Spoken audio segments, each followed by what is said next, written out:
नमस्कार, स्वागत है आप सबका एबीपी न्यूज में। आपके साथ मैं हूं नेहा पंत। आज से 3 साल पहले सत्ता परिवर्तन करके पूर्ण बहुमत से एक सरकार बनी थी, मोदी सरकार। उसके बाद से लेकर अब तक एक मुद्दा जो लगातार सुर्खियों में रहा है, बीच बीच में उठता रहा है, वो है अभिव्यक्ति की आजादी का मुद्दा। और आप बहुत अच्छी तरह से जानते हैं कि अभिव्यक्ति की आजादी के मुद्दे पर अवार्ड वापसी से लेकर कई तरह की कसरतें की गई हैं। देखिए, अभिव्यक्ति की आजादी का मुद्दा एक बार फिर से सुर्खियों में है और इस बार इसके केंद्र में है मशहूर फिल्मकार मधुर भंडारकर और उनकी आने वाली फिल्म इंदु सरकार, जो 28 जुलाई को रिलीज हो रही है। इमरजेंसी पर आधारित है। संजय गांधी, इंदिरा गांधी के किरदार हैं इसमें और एक सशक्त महिला इंदु का भी किरदार है। हमारे साथ आज इसी मुद्दे पर बात करने के लिए खास मेहमान मौजूद हैं। मैं स्वागत करना चाहूंगी, मधुर भंडारकर जी हमारे साथ मौजूद हैं और साथ ही इस फिल्म की प्रोटैगनिस्ट हमारे साथ मौजूद हैं कीर्ति कुल्हारी। आप दोनों का बहुत बहुत स्वागत है।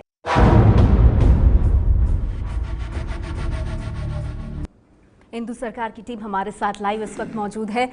मधुर जी, आपकी अभिव्यक्ति की आज़ादी खतरे में है और सोचिए ऐसी पार्टी और उस पार्टी से जुड़े लोगों से जो पिछले 3 साल से अभिव्यक्ति की आज़ादी के पक्ष में खड़े होकर राजनीति कर रहे हैं, क्या कहेंगे? बहुत मेरे ख्याल से डिसअपॉइंटिंग है ये, और ख़ास करके जो पिछले 10 दिनों में जो हुआ है। मैं ये बोलना चाहूँगा कि लोगों ने एक ट्रेलर पे रिएक्ट करके ख़ास करके इसको एक एजिटेशन का मुद्दा बनाया है।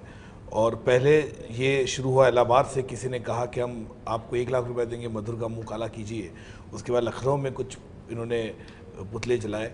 उसके बाद जो है वो इंदौर में भी हुआ। लेकिन जो पूना और नागपुर की घटनाएं हुई उससे मैं काफ़ी चिंतित हो गया, क्योंकि जब मैं खुद वहाँ पे था, मेरी एक्ट्रेस और पूरा हमारा स्टाफ, पूरा टीम हमारे साथ थी, कि होटल के अंदर आके और इस तरह से नारेबाजी करना, और हम बाहर नहीं जा पाए, 2.5-3 घंटा वहाँ बैठे थे और हमारी प्रेस कॉन्फ्रेंस कैंसिल हुई। हम कॉलेज के छात्रों से मिलने वाले थे, उनसे भी हम मिल नहीं पाए। तो मुझे लगा कि ये क्या है, जो पूना में घटना है वही रिपीट नेक्स्ट डे नागपुर में हुआ। और मुझे ऐसा लगा कि जो इतने बातें करते हैं अभिव्यक्ति की आज़ादी की और जो वुमेन एम्पावरमेंट की बातें करते हैं, आज वो एक फिल्म को रोक रहे हैं जहाँ पे एक महिला प्रधान फिल्म बन रही है जिसमें मेन प्रोटैगनिस्ट हमारी है, और हम फ्रीडम एक्सप्रेशन की बात करते हैं। एक मैंने फिल्म बनाई है और मैं मेरे पॉइंट ऑफ व्यू से इमरजेंसी बैकड्रॉप में मैंने ये भी कहा कि ये व्यक्ति विशेष फिल्म नहीं है, ये ना कोई डॉक्यूमेंट्री है इमरजेंसी का, सिर्फ बैकड्रॉप इमरजेंसी का और आइडियोलॉजी का पॉइंट ऑफ व्यू है between Kirti and a husband. दोनों का पॉइंट ऑफ व्यू है कि उनके हिसाब से इमरजेंसी ठीक है, इसके हिसाब से इमरजेंसी गलत है, और इमरजेंसी किस तरह इनके लाइफ में, पर्सनल लाइफ में इन्वेड करती है और इनके रिलेशनशिप क्या होते हैं, ये वो कहानी है। लेकिन मधुर, यहाँ पे एक सवाल जो लोग इस फिल्म को शक की नज़र से देख रहे हैं, वो ये पूछ रहे हैं कि 3 मिनट के टीज़र से हम अपना दिमाग क्यों ना बनाएं, जब उस 3 मिनट के टीज़र में संजय गांधी और इंदिरा गांधी के किरदारों से मिलते जुलते पात्र हमें साफ दिखते हैं, माँ बेटे की गुलामी जैसे डायलॉग होते हैं। तो एक सवाल उठ रहा है उस तबके से कि क्या ये इमरजेंसी को दिखाना है या एक खास परिवार पर निशाना है? नहीं, बिल्कुल नहीं, बिल्कुल नहीं। मेरे ख्याल से ये जो 3 मिनट का ट्रेलर है, देखिए मैंने जो फिल्म बनाई है, आपने लोगों ने किताब लिखी इमरजेंसी पे, सैकड़ों किताबें लिखी है। मैंने आप लोग का शो देखा, रिकंस्ट्रक्शन, प्रधानमंत्री इतना फेमस था वो, मैंने खुद देखा था, उतना अच्छा आपने बढ़िया दिखाया वहाँ पे। आपने कास्टिंग भी की उसमें जो मेन प्रोटैगनिस्ट को लेकर। तो ये लोग बना सकते हैं और डॉक्यूमेंट्री बनती है, तो एक फिल्म के लिए आप लोगों को आपत्ति क्यों है? मैं ये पूछना चाहता हूँ। क्या मेरा अभिव्यक्ति की आज़ादी नहीं है? मेरा पॉइंट ऑफ व्यू में नहीं रख सकता मैं फिल्म के अंदर? और दूसरी बात, ये आप लोग कौन होते तय करने के लिए? इमरजेंसी एक ऐसा मुद्दा है जो आज की युवा पीढ़ी, आज के जनरेशन देखना चाहती है कि एग्जैक्टली हुआ क्या था, जिनको इतना अवेयरनेस नहीं है आज की तारीख में। जो सोशल मीडिया में जाते, जो फीडबैक मुझे आया है, वो जानना चाहते कि इमरजेंसी क्या था। हम क्यों ये आप नकार सकते कि इमरजेंसी नहीं हुई थी? आप बोल दो इमरजेंसी नहीं है, हुई थी जो चीजें हुई थी, जो घटनाएं हुई थी उस वक्त पे। आप कह रहे हैं उसे दिखाने से किसी को क्या आपत्ति हो सकती है? तो ग्रैंड ओल्ड पार्टी क्यों डरी हुई है, इस पर मैं आगे आऊंगी, लेकिन हमारे साथ कीर्ति मौजूद है और आप मुख्य किरदार निभा रही हैं इंदु का। सबसे ज्यादा जो स्ट्राइकिंग कीर्ति लग रहा है उस किरदार को देख करके कि उसकी इच्छा शक्ति बहुत मजबूत है, वो स्टैमर करती है, हकलाती है। इस किरदार के बारे में कुछ आप बताना चाहेंगे हमें? मेरे किरदार का नाम इंदु सरकार है और इंदु एक अनाथ बच्ची है। वो अनाथ आश्रम में पली बड़ी है उसे हकलाने की तकलीफ़ है बचपन से ही, और कविताएं लिखना बहुत पसंद है उसे, और वो बड़ी होके उसका एक ही सपना रह गया है, वो ये है कि मैं शादी करना चाहती हूँ, एक अच्छी बीवी बनना चाहती हूँ, और उसका ये सपना पूरा होता है। लेकिन इमरजेंसी के चलते हुए कुछ ऐसी घटनाएं होती हैं जिससे उसके और उसके पति के बीच दूरियां और टकरारें आनी शुरू होती हैं, उनके आइडियोलॉजीज़ को लेकर, उनके बिलीव्स को लेकर, और वो बढ़ते बढ़ते बहुत बढ़ जाती हैं, और दोनों का रास्ता अलग हो जाता है। और कैसे इंदु जो है वो एक ऐसे रास्ते पे चल पड़ती हैं जो शायद ना उन्होंने कभी सपने में सोचा था, और उस रास्ते पे चलते हुए कैसे वो उस इंदु को पाती हैं जो शायद उन्हें भी नहीं एहसास था कि ये मेरे अंदर है। तो ये डिस्कवर होता है जैसे आपने कहा। ये तो बिल्कुल, अगर ये इतनी प्योरली पर्सनल एक इंडिविजुअल के लिहाज से कहानी है कि उसका किस तरह सशक्तिकरण हो रहा है, कैसे खराब परिस्थितियों में उठ करके वो हिम्मत दिखाती है, तो फिर देश की सबसे पुरानी पार्टी मधुर इतना हिली हुई क्यों है? देखिए, वीरप्पा मोइली, ज्योतिरादित्य सिंधिया, ये बड़े नेता हैं, हम इन्हें नकार नहीं सकते। ये सामने आकर के कहते हैं कि कांग्रेसी इस फिल्म से हर्ट होंगे, उन्हें बुरा लगेगा, और ये फिल्म ऐसी है जो वर्तमान प्रधानमंत्री को सूट करती है। ये वीरप्पा मोइली के शब्द हैं। क्या कहेंगे आज आप उन्हें इस मंच से? बिल्कुल गलत है। मैं वीरप्पा मोइली जी की बड़ी इज्जत करता हूँ, और मेरे ख्याल से इतने सीनियर लीडर है वो पार्टी के, और मेरे ख्याल से पिछले साल जब उड़ता पंजाब लगी थी, मैंने उसके सपोर्ट में मैं सामने आया था, ए दिल मुश्किल के लिए आया था, और मैंने कहा था फिल्में रिलीज़ होनी चाहिए। मैं मेरा व्यक्तिगत तौर पे बोल रहा हूँ कि कोई भी फिल्म, कोई भी किताब बैन नहीं होनी चाहिए। एक ये लोग उस वक्त पे आए, कहा कि फिल्म रिलीज़ होनी चाहिए, याद है कितना बवाल उस वक्त उठा था, और कहा कि पिक्चर उड़ता पंजाब रिलीज़ होनी चाहिए, अभिव्यक्ति की आज़ादी है। इन्होंने सेंसर बोर्ड के बाहर धरना दिया था कि फिल्म को रिलीज़ करो आप बोल के। आज इस फिल्म की जब पॉइंट ऑफ व्यू आ रहा है इमरजेंसी को लेके, तो आप कह रहे हैं फिल्म पे बैन करो। आप उन लोगों को क्रिटिसाइज कीजिए जो कार्यकर्ता है, वो जो घेराव करते हैं होटल का, जो आते प्रेस कॉन्फ्रेंस में जो मुंह काला करने की बात करते हैं, आप लोग क्यों नहीं इसको करते? कुछ पार्टी के लोग कहते हैं हम इसका विरोध नहीं करते, हम फ्रीडम एक्सप्रेशन बिलीव करते हैं। ट्रेलर को देख करके कई लोगों को ये लग रहा है कि जो पात्र संजय गांधी, जो इंदिरा गांधी के पात्र हैं, वो बिल्कुल उस तरह से डायलॉग डिलीवर कर रहे हैं, वो डायलॉग्स कह रहे हैं जो एक खलनायक कहता है। तो इमरजेंसी काला अध्याय है, सब जानते हैं, लेकिन ये जो दो अहम किरदार हैं, क्या ये खलनायक की भूमिका में है? क्या इन्हीं के खिलाफ इंदु लड़ रही हैं? सिस्टम के खिलाफ लड़ रही है। अभी ये आपका इंटरप्रिटेशन आप देखेंगे क्या है बोल के, सिस्टम के खिलाफ लड़ रही है।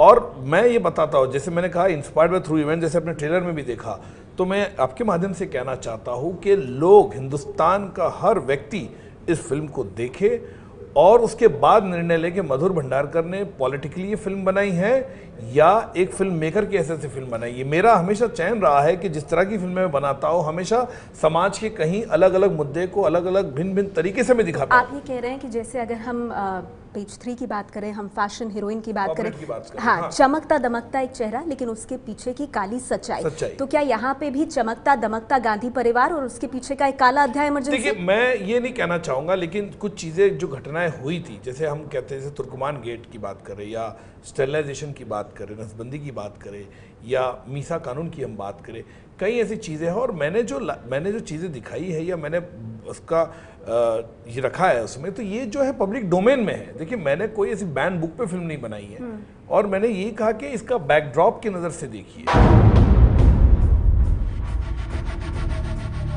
हिंदू सरकार से कौन डरता है? हिंदू सरकार की टीम हमारे साथ लाइव यहाँ मौजूद है।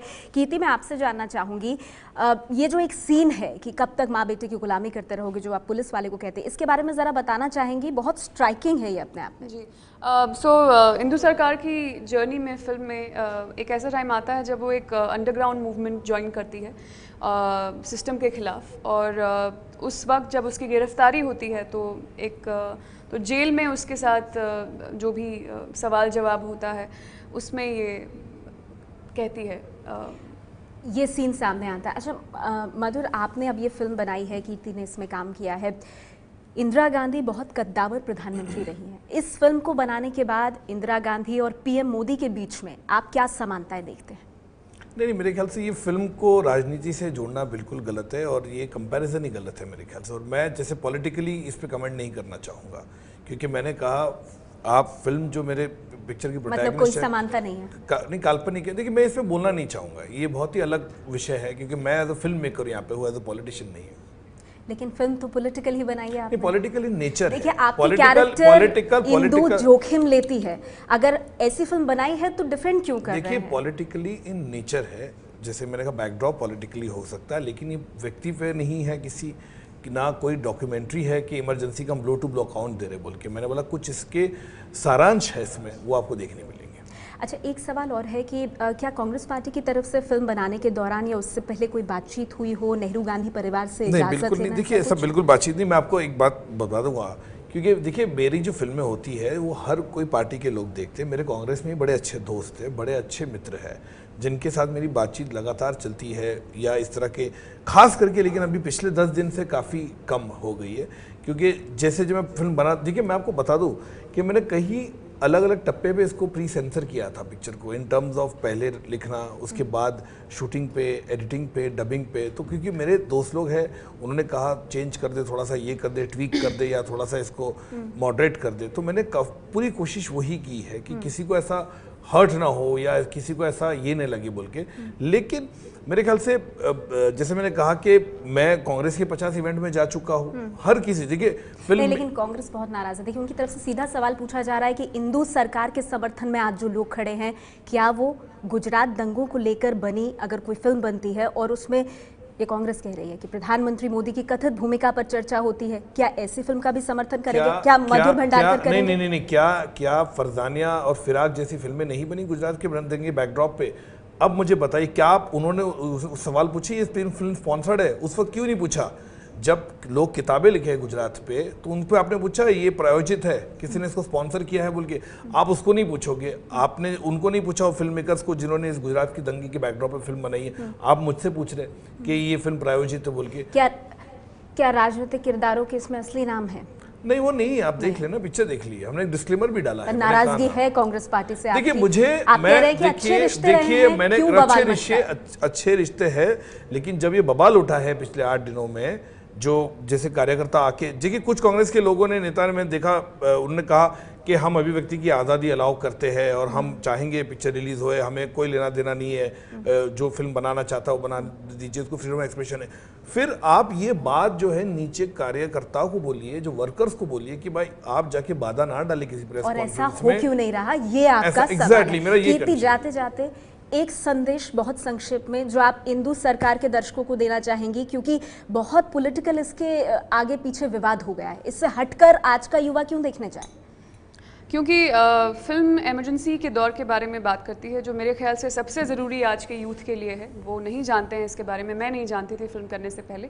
और उसके अलावा ये अगर आप पॉलिटिक्स को साइड में रख देते हैं, जो मैं चाहूँगी कि लोग रखें, बहुत पॉलिटिक्स को लेके विवाद छिड़ चुके हैं, लेकिन ये फिल्म उन सबसे ऊपर है। और एक ऐसे लड़की की कहानी है इंदू सरकार, जो अपने आप में एक इमोशनल जर्नी है, जिससे आई थिंक लोग सब कनेक्ट कर पाएंगे। तो सब कुछ भूल भाल के नजर से इसे देखा जाए, राजनीति को जरा अलग कीजिए और एक नया पर्सपेक्टिव इमरजेंसी का कम से कम फिल्म के रूप में देखें।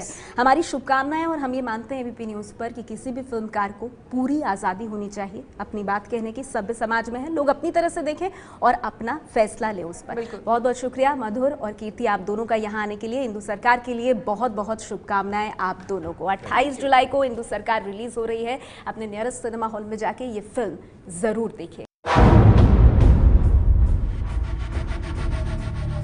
ये है एबीपी न्यूज़, आपको रखे आगे।